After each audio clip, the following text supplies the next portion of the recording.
Good morning friends. गेल्या video लेक्चरमध्ये आपण विजय गोविंदराजन यांनी मांडलेला 3 बॉक्स सोल्युशन हा सिद्धांत बघितला. विजय गोविंदराजन यांनी जे वेगवेगळे सिद्धांत मांडलेले आहेत त्यापैकी 2 महत्त्वाचे सिद्धांत म्हणजे 3 बॉक्स सोल्युशन आणखी रिव्हर्स इनोव्हेशन. तर त्यातला जो दुसरा सिद्धांत आहे रिव्हर्स इनोव्हेशन हा समजून घेण्याआधी आपल्याला आधुनिक कंपन्या, बहुराष्ट्रीय कंपन्या, आंतरखंडीय कंपन्या, त्यांच्या दृष्टीनं असलेला मूळ देश, दुसरा देश, या सगळ्या मूलभूत संकल्पना आहेत त्या समजून घेणं गरजेचं आहे.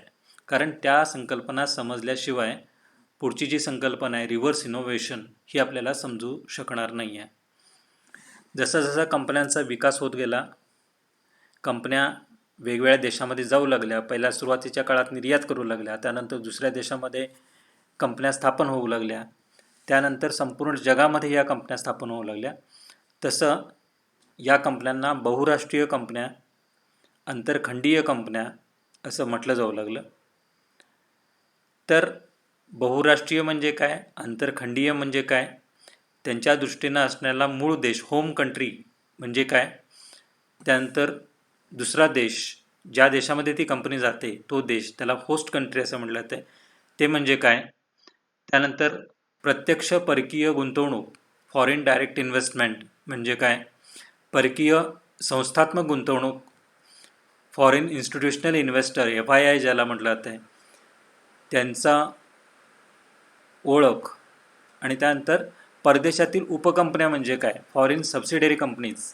या सगळ्या गोष्टी आपल्याला पहिल्यांदा समजून घेतल्या पाहिजेत, तरच तुम्हाला पुढचा जो घटक आहे रिव्हर्स इनोव्हेशन, विरुद्ध दिशेने नवप्रवर्तन किंवा उलट नवप्रवर्तन, हे समजून येऊ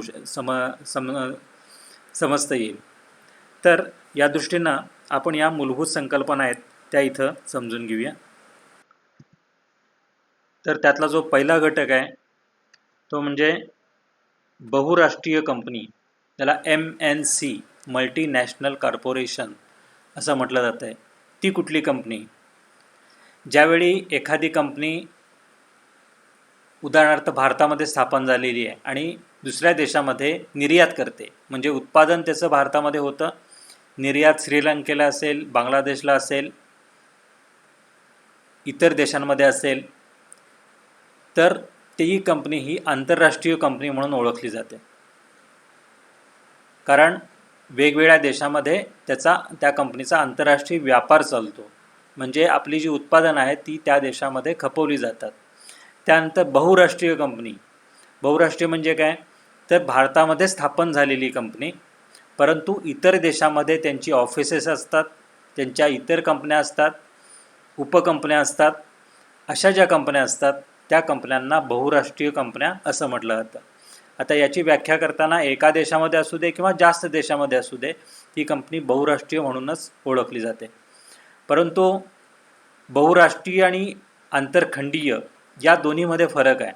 समजा भारतामध्ये एखादी कंपनी स्थापन झाली, ती दुसऱ्या देशामध्ये तिची उपकंपनी असेल, परंतु सर्व व्यवहार हे भारतातूनच चालवले जात असतील, तर ती कंपनी बहुराष्ट्रीय कंपनी असेल.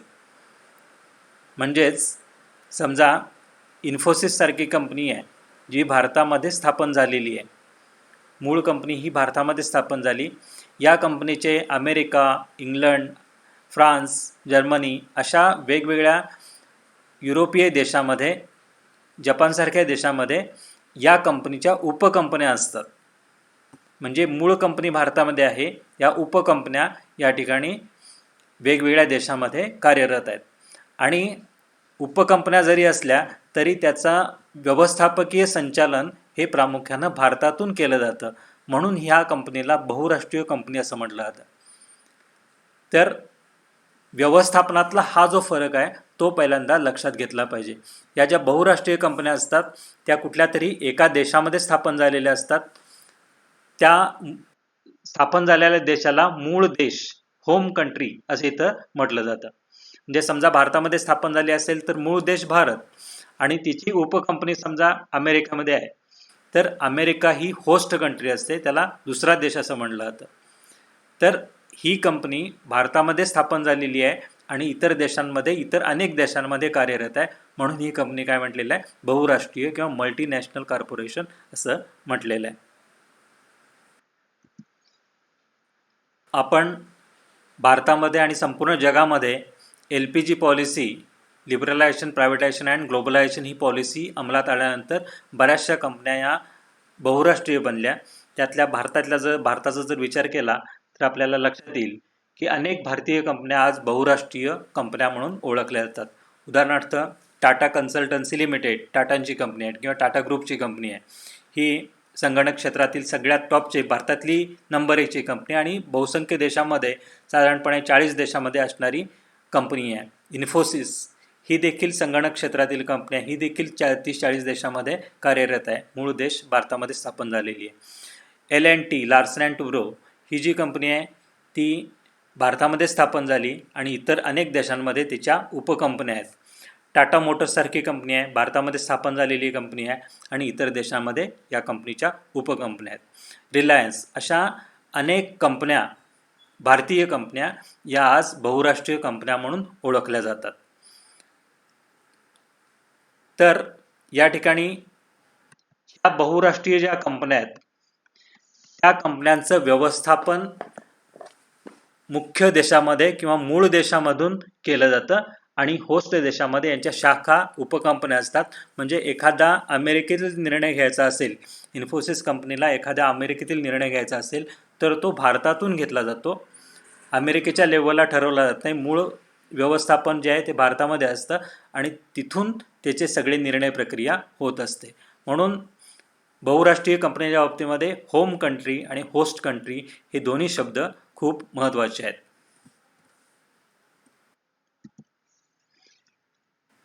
बहुराष्ट्रीय कंपन्यांना समानार्थी स्वरूपाचा आणखीन एक शब्द, थोडासा फरक आहे, त्याला या ठिकाणी आंतरखंडीय कंपन्या, ट्रान्सनॅशनल कॉर्पोरेशन्स असं म्हटलं जातं. आता ट्रान्सनॅशनल किंवा आंतरखंडीय म्हणजे काय? या कंपन्या जरी एका देशामध्ये स्थापन झालेल्या असल्या तरी देखील इतर अनेक देशामध्ये या कंपन्यांच्या शाखा असतात. जगातील बहुसंख्य देशामध्ये या कंपन्या कार्यरत असतात. इतकंच नाही तर यांची रचना ही प्रत्येक देशामध्ये वेगवेगळी असते. म्हणजे एखादी अमेरिकन कंपनी ज्यावेळी भारतामध्ये येते त्यावेळी भारतामधली कंपनी ही सबसिडियरी कंपनी किंवा उपकंपनी नसते, तर भारतामध्ये तिची दुसरी कंपनी अस्तित्वात असते. याचं जर उदाहरणं तुम्ही जर बघितली तर तुम्हाला लगेच लक्षात येईल बहुराष्ट्रीय कंपन्या किंवा आंतरखंडीय कंपन्या म्हणजे कुठल्या आहेत. आता या ठिकाणी पेप्सीसारखी कंपनी घ्या किंवा कोका कोलासारखी कंपनी घ्या.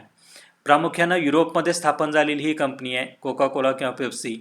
युनिलिव्हरसारखी कंपनी घ्या, हिंदुस्तान लिव्हर, जी पूर्वी हिंदुस्तान लिव्हर म्हणून ओळखली जायची ती कंपनी आता युनिलिव्हर म्हणून ओळखली जाते. ही कंपनी मूळ युरोपीय देशामध्ये स्थापन झालेली आहे, परंतु भारतामध्ये येत असताना त्या ठिकाणी उपकंपनी या स्वरूपात न येता त्या ठिकाणी मुख्य कंपनी म्हणूनच इथं कार्यरत राहते.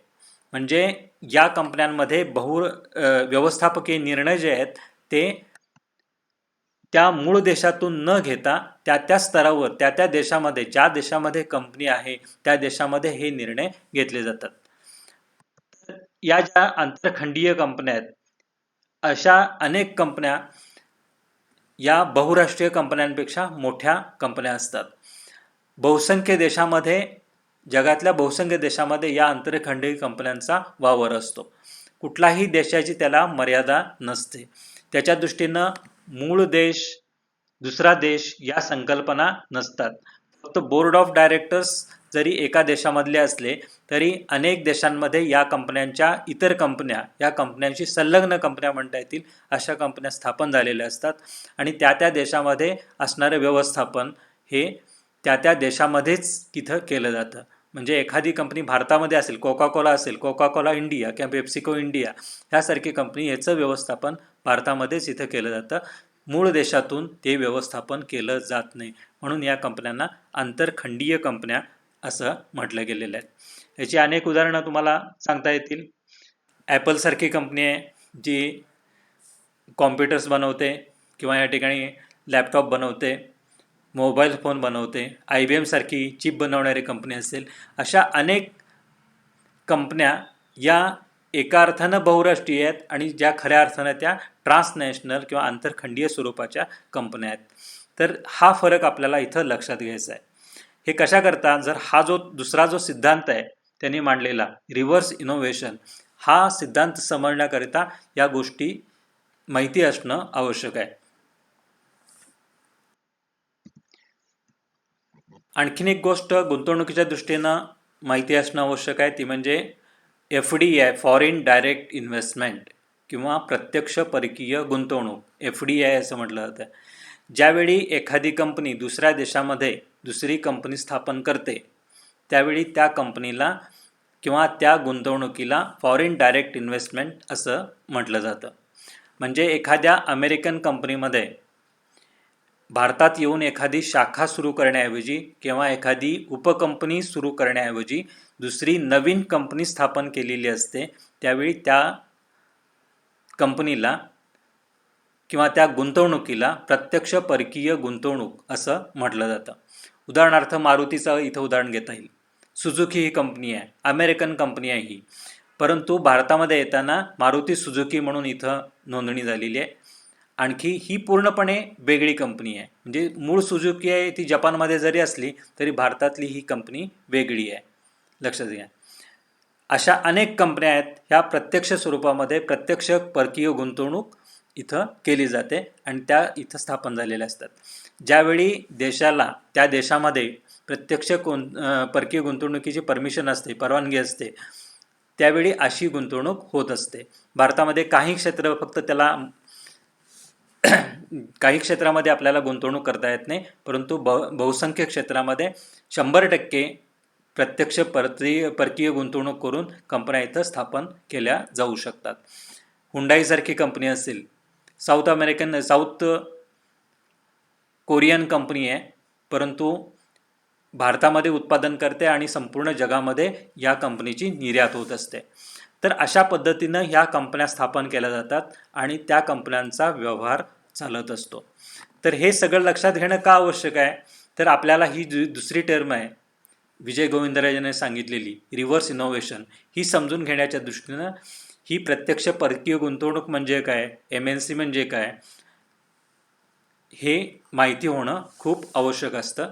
त्या दृष्टीनं हे जे मूलभूत फरक आहेत हे लक्षात आले पाहिजेत, तरच आपल्याला या ठिकाणी नवप्रवर्तन आणि ते विरुद्ध दिशेनं कसं होतं, दुसऱ्या देशामध्ये कसं होतं हे इथं लक्षात येईल.